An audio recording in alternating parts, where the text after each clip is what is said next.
नमस्कार। अर्थनीति में आप सबका स्वागत है। मैं हूं कवीन सचान और आज अर्थनीति में हम देश के विकास में अहम योगदान देने वाले दो सेक्टर्स के बारे में बात करेंगे। ये सेक्टर्स हैं इंफॉर्मेशन टेक्नोलॉजी और बायोटेक।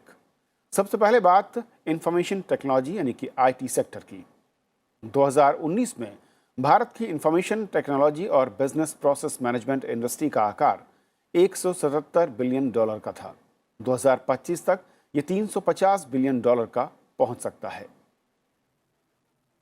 2018 में भारत के कुल निर्यात में आईटी और बीपीएम का हिस्सा 43% था। 2018-19 में इस उद्योग से सरकार को $164 बिलियन के राजस्व की प्राप्ति की उम्मीद। भारत में दुनिया का 75% डिजिटल टैलेंट मौजूद है और हाल ही में इस सेक्टर को और बढ़ावा देने के लिए सरकार ने इंडस्ट्री को 5,000 करोड़ रुपए के प्रोडक्शन लिंक इंसेंटिव देने का ऐलान किया। वहीं दूसरी तरफ देश का बायोटेक्नोलॉजी सेक्टर भी सफलता के झंडे गाड़ रहा है। भारत दुनिया के 12 सबसे बड़े बायोटेक उत्पादक देशों में है और विश्व उद्योग का 3% हिस्सा भारत के पास है। डीपीटी, बीसीजी और मीजल्स जैसी वैक्सीन के मामले में भारत दुनिया के शीर्ष पर है। फिलहाल देश में 25,000 से ज़्यादा बायोटेक कंपनियां और 2700 से ज़्यादा बायोटेक स्टार्टअप्स हैं। उम्मीद है कि साल 2024 तक स्टार्टअप्स की संख्या बढ़कर 10,000 पहुंच जाएगी। भारत की बायोटेक इंडस्ट्री साल 2003 में केवल $1.1 बिलियन की थी, जो 2018 में बढ़कर $51 बिलियन की पहुंच गई। 2019 में इंडस्ट्री का आकार $62 बिलियन के करीब रहा, जिससे 2025 तक अब बढ़कर $150 बिलियन पहुंचने की उम्मीद है। इस सेक्टर को 5 सेगमेंट्स में हम बांट सकते हैं: biopharma, bio services, bio agri, bio industrial और बायो इन्फॉर्मेटिक्स। इसमें सबसे बड़ा योगदान बायोफार्मा का है, जहां से अब तक करीब 64% का राजस्व आता है।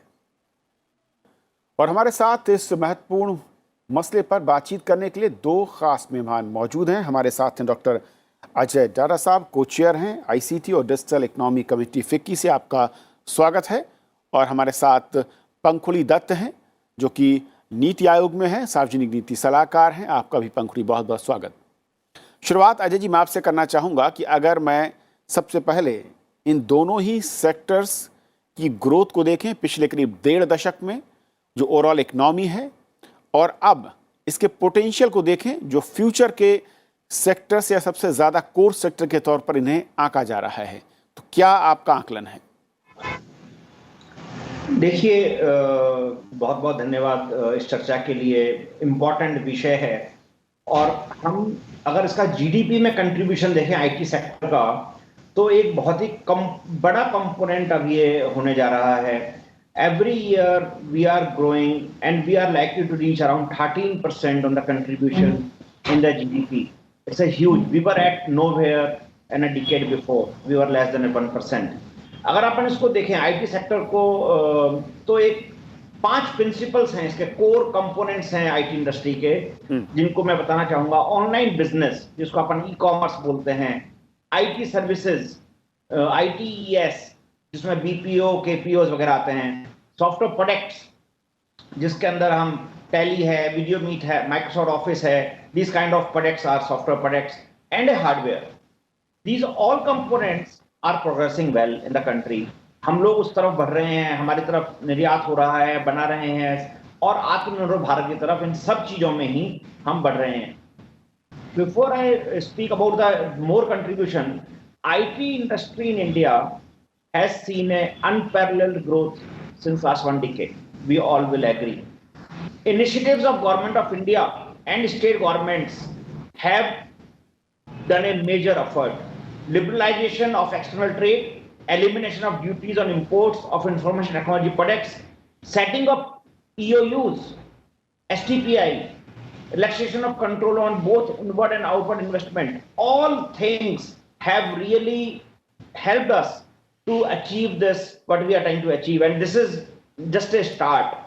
Special economic zones have helped us a lot. IT industry to gain dominant position in world's IT scenario.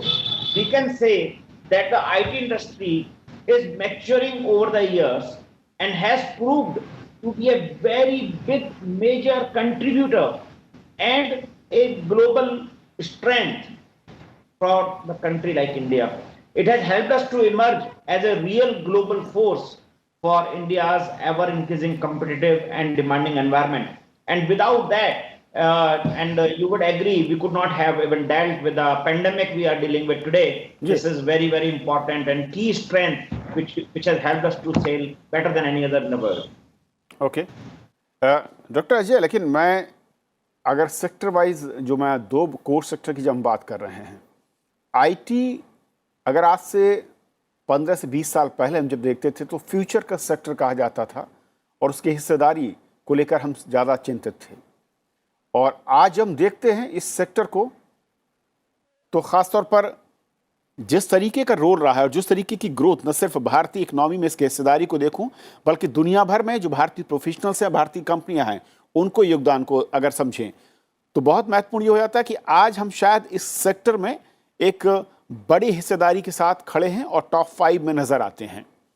लेकिन इसकी आने वाले कुछ और वर्षों में, करीब 1 से 1.5 दशक में, क्या इसका पोटेंशियल और किस तरीके से इसका रोल आप देखते हैं, चाहे वो इकोनॉमी में हिस्सेदारी को लेकर हो या वर्ल्ड वाइड हमारी हिस्सेदारी को लेकर हो? मेरा ऐसा मानना है कि कोई भी सेक्टर ऐसा नहीं रहेगा वर्ल्ड वाइड, इंडिया उससे अछूता नहीं रहेगा कि जिसमें आईटी सेक्टर का योगदान बहुत महत्वपूर्ण तरीके से ना हो। जिसमें हम बिल्कुल नहीं सोचते थे एग्रीकल्चर, जो हमारा कोर सेक्टर है, एग्रीकल्चर अलाइड, इसमें भी टेक्नोलॉजी का बहुत बड़ा योगदान रहेगा और इसके द्वारा ही हम ग्रोथ कर पाएंगे। चाहे मेडिसिन हो, चाहे टेलीकॉम हो, चाहे पेपरलेस वर्किंग हो, चाहे प्रिंटिंग हो, जो हम सोचते थे, चाहे मीडिया हो, जिसपे हम आज के सामने हैं कि आज हम आपसे वर्चुअली बात कर पा रहे हैं। पहले हम सब सोचते थे कि पहले स्टूडियो में जाएं, बात करें, हम सेम तरीके का नेटवर्क प्रोड्यूस कर पा रहे हैं। ये टेक्नोलॉजी अनेबल करती है जी। अब मेरे पास कोई इंटरव्यू लेने आता है तो वो बड़ा कैमरा लेके नहीं आता है, खाली छोटा सा फोन लेके आ जाता है और उसी से ही 4K टेलीकास्ट हो जाता है। This is what is future is, and with 5G coming into picture, I can assure you ऐसी कोई भी चीज दुनिया में नहीं होगी जो एक मैनकाइंड को यूज करनी हो और उसमें टेक्नोलॉजी का योगदान ना हो। चाहे वो टॉयलेट सीट हो जिस पे आप बैठ करके रोज यूज करते हैं उसको, चाहे वॉश बेसिन हो, चाहे पेन हो, चाहे खाना खाते हो, हर जगह टेक्नोलॉजी का यूज होगा और इंडिया का बहुत बड़ा इसमें योगदान होगा, क्योंकि we are high powered, very intellectual, very talented man power force we are producing in this country. Pankhuri, क्योंकि जिस तरीके से हम देखते हैं जो अब तक ग्रोथ दिख रही है किसी भी कंट्री में, और ख़ासतौर पर अगर मैं कहूँ जो डेवलपिंग कंट्रीज़ हैं, उस ग्रोथ को बढ़ाने में एक्सीलरेटर की भूमिका जो निभाई है वो आईटी सेक्टर ने निभाई, इसे हम सब जानते हैं। हमारे देश में अगर पॉलिसी के लिहाज से देखा जाए और हाल के अगर मैं जो अलग अलग कदम उठाए गए हैं, इसके अलावा प्रोडक्शन लिंक इंसेंटिव की जब बात की गई है, करीब 5,000 करोड़ की बात हुई है पीएलआई स्कीम के थ्रू, कैसे पॉलिसी शिफ्ट आप देख रही हैं और जो इंडस्ट्री की डिमांड थी उस नज़रिए से पॉलिसी, चाहे वो सेंटर के लेवल पर हो या स्टेट के लेवल पर, हम उसे कितना प्रोवाइड कर पा रहे हैं? पॉलिसी शिफ्ट अगर आप देख रहे हैं तो ज़्यादा धीरे धीरे ओवर आर्किंग से अब स्पेसिफिक होते जा रही है। तो पहले हम बात करते थे कि इंटरनेट कनेक्शन होना चाहिए सबके पास, अब हम बात कर रहे हैं कि लोगों को फाइनेंशियल लिटरेसी दी जाए, डिजिटल लिटरेसी दी जाए, ताकि लोग इंटरनेट एनेबल जो सर्विसेज हैं उसको यूज़ कर सकें। अर्बन इंडिया बहुत अच्छा कर रहा है, डिजिटल एप्लीकेशंस पे जॉब्स क्रिएट हो रही हैं, उसकी वजह से हम लोग सब लोग पैंडेमिक के बाद दौरान और आज अभी भी काफ़ी डिजिटल एप्लीकेशंस यूज़ कर पा रहे हैं। बट रूरल इंडिया में अभी भी इतना पेनिट्रेशन नहीं है, तो गवर्नमेंट ऑफ इंडिया उधर भी काफ़ी फोकस कर रही है, उनके लिए काफ़ी प्रोग्राम्स लॉन्च कर रही है ताकि वो लोग भी एजुकेशन के साथ ये सारे एप्लीकेशंस यूज़ कर सकें। तो एग्रीकल्चर सेक्टर हो या small and medium scale industries हो, इनके लिए प्लेटफॉर्म्स क्रिएट किए जा रहे हैं, एप्लीकेशंस क्रिएट किए जा रहे हैं, ताकि एक छोटा बिजनेसमैन या एक फार्मर भी अपने फ़ोन में या अपने एक लैपटॉप के थ्रू अपना बैंकिंग का काम, अपना खर्चे का काम, कुछ ट्रांजैक्शंस या फ़ोन पे ही भी बात करना, अगर डिजिटल वीडियो पे ही बात करना, तो ये सारी चीज़ें कर सकता है।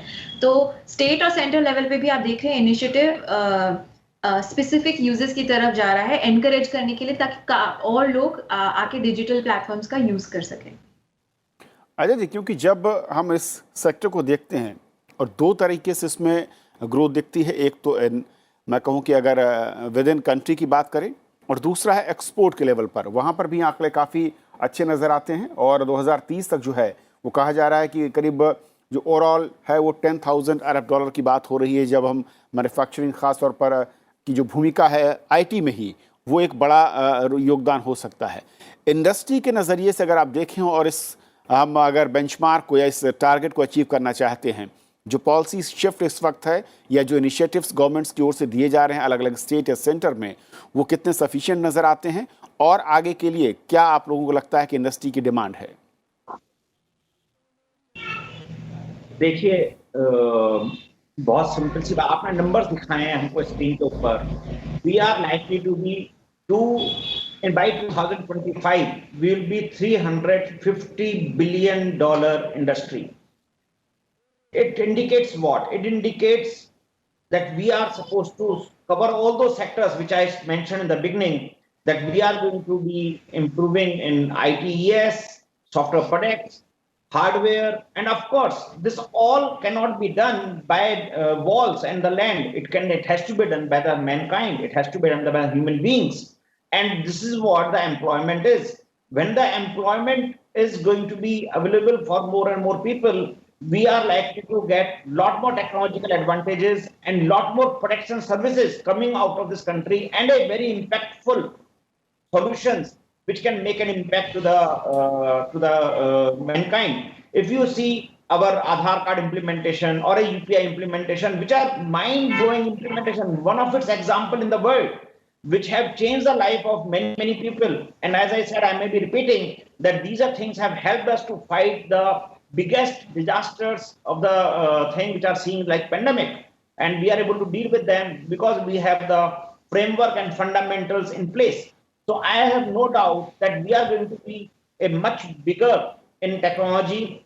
These estimates which are there, we may surpass those numbers for sure, and we are having this after pandemic. I call it 80 after corona.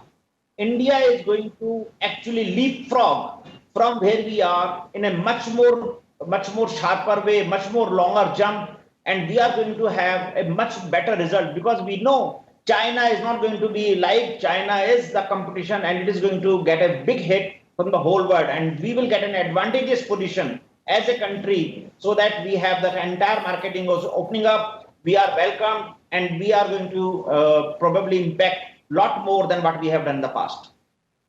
और पंखुड़ी, अगर इस सेक्टर के लिए जब मैं याद करते हैं 1990 का दशक या 2000 शुरुआत की बात करते हैं, जब आईटी एक तरीके से छोटे से पौधे के तौर पर खड़ा हो रहा था, उसे उगाने की कोशिश हो रही थी, तब दो बड़ी चीज़ें कही जा रही थी कि ये जो सेक्टर है ये सिर्फ एक क्लास के लिए होगा, जॉब क्रिएशन में इसका योगदान नेगेटिव के तौर पर देखा जा रहा था कि जॉब लॉसेस होंगे।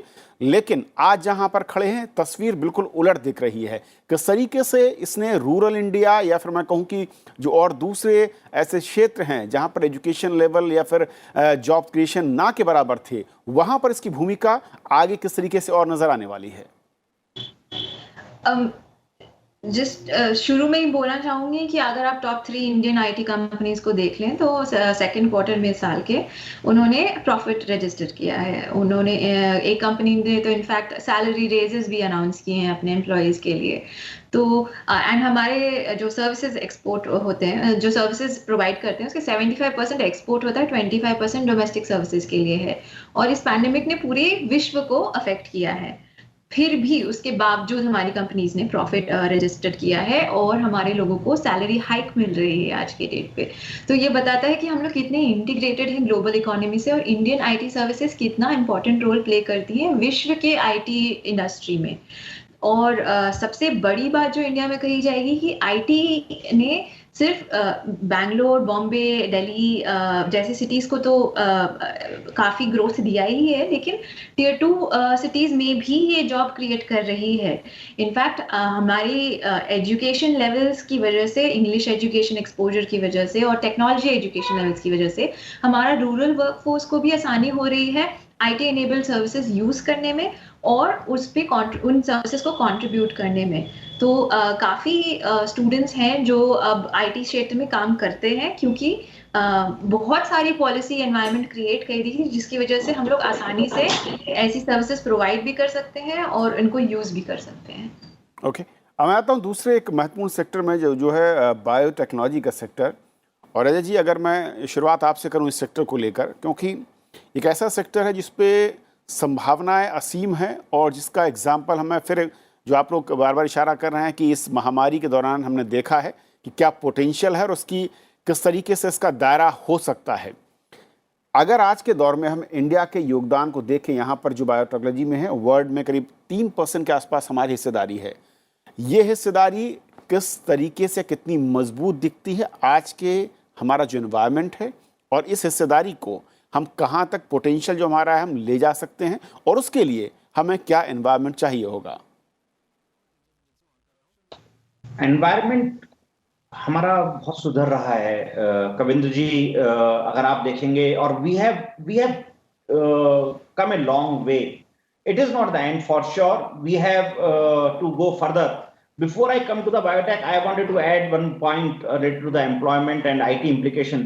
आपको ध्यान होगा कविंद्र जी, जब ये कंप्यूटराइजेशन हुआ था तो बैंक में एम्प्लॉइज स्ट्राइक करते थे और कंप्यूटराइजेशन नहीं होना चाहिए. आई कैन गारंटी यू, अगर आज आप कंप्यूटर हटाएंगे तो स्ट्राइक हो जाएगी. We have come 360 degree completely. But we were thinking कि कंप्यूटर जॉब खा जाएगा. Actually it has increased. It has increased the accuracy, it has increased the transparency, it has increased the job work, it has increased the performance of the mankind, and we all have seen that. एक simple example मैंने दिया है आपको.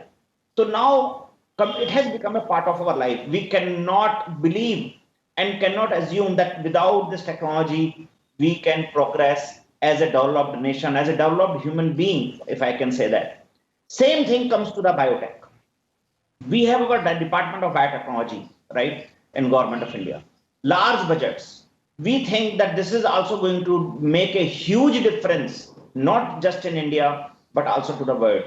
And हमारी जो diversity है for understanding the nature, understanding the multiple ritus we have, understanding the multiple forms, multiple soils, multiple trees, multiple researchers we have, and we have the ancient research in this science. So I believe that this sector is going to also get benefited a lot. Yesterday I was seeing one WhatsApp university, we all know that, a video which was saying that the technology and the Ramayana and contemplating how Ramayana is getting true here. The technology which was used on those times is how technology is now really parallel to that. And this is a similar thing we are likely to have on biotech. It's very important. Okay. Pankaj, क्योंकि जब हम अभी जो target हैं 2025 तक अगर government के target को देखें तो करीब $150 बिलियन या एक्सपर्ट की जो राय है, बायोटेक सेक्टर का जो योगदान है, लेकिन अभी जो मौजूदा हाल है उसमें सिर्फ 3% की हिस्सेदारी वर्ल्ड वाइड जो हमारी दिखती है, ये बहुत कम नज़र आती है या हमने देर से शुरुआत की है इसलिए बेहतर है? और जब हम इसे $150 बिलियन की उम्मीद करते हैं 2025 तक, उसके लिए सिर्फ जिसके अलग अलग सेगमेंट हैं, अभी हमें ऐसा लगता है कि सिर्फ जो बायोफार्मा है वहाँ पर हम ज़्यादा फोकस कर रहे हैं, या उसका इस वक्त एक समय चल रहा है जिस तरीके के एनवायरनमेंट वर्ल्ड वाइड महामारी के चलते हैं, लेकिन बाकी जो इसके सब सेगमेंट हैं उसमें किस तरीके का पोटेंशियल है और उनमें से कौन से बेस्ट हो सकते हैं इंडिया के नज़रिए से? एक तो आप जो बात कह रहे हैं कि हम लोग थोड़ा हम लोग अभी नए हैं इस फील्ड में, तो जिस तरह का आप देख रहे हैं पेनिट्रेशन और इन्वॉल्वमेंट इंडिया का, उसके स्कोप बहुत ज़्यादा है. फार्मा इंडस्ट्री का अगर आप देखेंगे रोल, तो इंडिया पूरे देश में अपने जेनेरिक मेडिसिन के वजह से बहुत प्रसिद्ध है, और काफ़ी जो गरीब देश हैं, अफ्रीकन देश हैं, इन लोगों को इंडिया पे काफ़ी ज़्यादा रिलायंस है कि हमारे जेनेरिक मेडिसिन उनको हेल्प करते हैं. तो बायोफार्मा जो इंडस्ट्री है उसका तो ग्रोथ पोटेंशियल अभी बहुत हाई है हम लोग इंडिया के मार्केट का. और बाकी जो सेक्टर्स हैं उसमें भी जैसे जैसे टेक्नोलॉजी एस्पेक्ट हम लोग प्रिसीजन लाएंगे, वैसे वैसे उसका भी आप देखेंगे कि डोमेस्टिक मार्केट और इंटरनेशनल मार्केट भी इम्प्रूव करेगा। तो मेरे पास इसका एक स्पेसिफिक आंसर नहीं है, बट अगेन आपने जो आंकड़े दिखाए हैं उस हिसाब से बायोटेक इंडस्ट्री के भी फ्यूचर बहुत ब्राइट है। और अगेन क्योंकि हमारे यहाँ टैलेंट है, हम लोगों ने बहुत पहले ही लोगों को बायोटेक पढ़ाई हायर एजुकेशन दिया है बायोटेक में, तो हमारे पास टैलेंट है, लोग रिसर्च एंड डेवलपमेंट में पैसे इन्वेस्ट कर रहे हैं, गवर्नमेंट ऑफ इंडिया एनकरेज कर रही है रिसर्च एंड डेवलपमेंट इस फील्ड में। तो इस वजह से हम लोग will be able to catch up very soon. So again, immense potential, but I would not be able to comment on any one particular subsector. I'm sorry. Okay. Ajay ji, क्योंकि biotech में जो रिसर्च एंड डेवलपमेंट की बात हो रही है उसमें काफ़ी ज़्यादा, मैं कहूँ कि कई फोल्ड बढ़ाया गया है निवेश के नज़रिए से। अगर देखें, चाहे वो पीपीपी मॉडल की बात हो या सेंट्रल स्टेट गवर्नमेंट्स की ओर से नए इनिशिएटिव्स हों, लेकिन जब हम 3% की हिस्सेदारी को देखते हैं और इसको हम चाहते हैं कि ये करीब डबल डिजिट की तरफ पहुंच जाए तेजी के साथ, खासतौर पर 2025 के आसपास तक, क्या वर्ल्ड वाइड चेंज आपको लगता है वो एनवायरनमेंट के नज़रिए से, पॉलिसी के नज़रिए से या फंडिंग के नज़रिए से, जहां पर हमें ज़्यादा इम्प्रूव करना होगा या जो हर्डल्स हमारे सामने हैं? केविंद्र जी, दर्शकों के लिए एक बात बोलना चाहता हूं। What is biotechnology? एक शुद्ध भाषा में अगर बात करें तो अगर कोई चीज या ब्रेड खाता है, that is also a part of the biotechnology process. This is not new, this has been now used technologically to make more for the environments. It's a 6,000 years old theory which we have been implemented more on food products and preserved dairy products, lots of where. So what is the biotechnology? And then I come to your answer is basically it is a cellular and biomolecule process to develop technologies and products that help improve our lives and health to the planet. And we have been using this last thousands of years for our daily products which we may not realize. This is not a new thing. This is a very old thing. पंखुड़ी, क्या hurdles आपको लगता है या क्या नए policy level पर हमें बदलाव की ज़रूरत होगी, स्टेट लेवल पर, अगर इसको ज़्यादा हम इनकरेज करना चाहते हैं इंडिविजुअल्स को, कंपनियों को, या फिर जो मॉडल हम लोग अपना रहे हैं उन मॉडल को भी थोड़ा सा और फ्लेक्सिबल या फिर उसमें नई शेप देने की ज़रूरत है? सरकार का काम होता है कि एक फ्रेंडली मार्केट प्रोवाइड करने का, और सबसे पहले हम लोग कोशिश करते हैं कि मार्केट फोर्सेस खुद ही सप्लाई डिमांड का क्रिएशन कर पाए। अगर ये फेल होने लगता है तब सरकार इंटरवीन करती है। तो अभी तक जो गवर्नमेंट ने पॉलिसीज लिए हैं एजुकेशन का और R&D सपोर्ट करने का और रिसर्च को बढ़ावा देने का, तो अभी तक ये चीज़ें काम कर रही हैं और हम लोग ग्रोथ रजिस्टर कर रहे हैं। हम लोग देख रहे हैं कि हम लोग 2025 तक और ग्रो करने का पोटेंशियल रखते हैं। तो अभी तक ये पॉलिसीज काम कर रही है, मार्केट फोर्सेस काम कर रहे हैं, नए फर्म्स रजिस्टर हो रहे हैं इस फील्ड में, लोग प्रॉफिट देख रहे हैं इस फील्ड में, तो वो काम करना चाहते हैं। तो इसीलिए अभी तक ये पॉलिसीज काम कर रही हैं, तो मुझे नहीं लगता है कि इमीडिएटली हमें कुछ नया इंटरवेंशन करना चाहिए। बट ऑब्वियसली कोई भी चीज़, कोई भी पॉलिसी समय के साथ बदलती रहनी चाहिए। तो जैसे जैसे नीड्स इंप्रूव होंगी, जैसे कोविड के टाइम आपने काफ़ी देखा कि बायोटेक फर्म साथ में आई रैपिड एंटीजन टेस्ट किट्स के लिए या इस मेडिसिन के लिए। तो ये सारी मार्केट क्रिएशन वाली चीजें हैं। तो जैसे जैसे चैलेंजेस आएंगे मार्केट उस हिसाब से रिस्पॉन्स देगा। और गवर्नमेंट को का काम ये होता है कि वो एनेबल करे कि ये रिस्पॉन्स को आगे बढ़ाने के लिए या उत्साह देने के लिए वो ऐसे प्रोविजंस क्रिएट करते रहे। सो होपफुली मार्केट नीड्स और ग्लोबल नीड्स को देखते हुए government policies will respond accordingly. Okay, बहुत शुक्रिया पंखुड़ी आपका हमारे साथ जुड़ने के लिए, और अजय जी आपका हमारे साथ इस महत्वपूर्ण चर्चा में जुड़ने के लिए और इन दोनों इश्यूज़ को हमारे दर्शकों को समझाने के लिए कि असल में जब भारतीय इकोनॉमी की बात करते हैं तो IT और जो बायोटेक सेक्टर हैं ये कितने महत्वपूर्ण है, और आज से 15 साल पहले किस तरीके से शुरुआत हुई थी IT सेक्टर की, उसका योगदान क्या था, आज कहाँ पर हम खड़े हैं, और कुछ उसी तरह की तस्वीर हम कह सकते हैं कि शायद फ्यूचर में बायोटेक सेक्टर को नजर आने वाली है, जिसको लेकर हम तैयारियां पॉलिसी लेवल पर और साथ ही इम्प्लीमेंटेशन ग्राउंड लेवल पर क्या कर सकते हैं। तो आज फिलहाल इतना ही। नमस्कार।